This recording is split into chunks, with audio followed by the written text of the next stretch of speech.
But exactly, the question is, why do you need a law? And I would cite you what your Chancellor said. I want to put it absolutely beyond doubt that, I really want hard-working people in our country who work every hour, who want to have a better future for themselves and their families.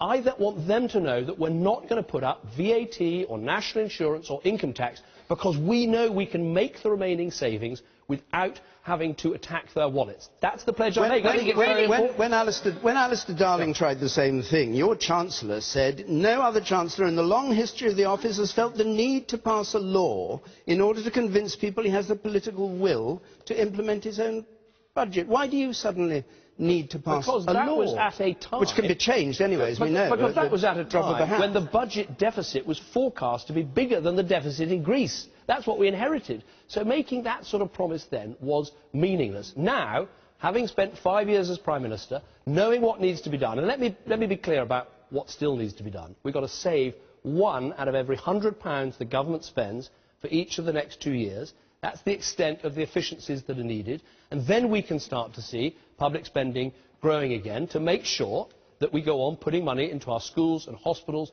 and all the important public services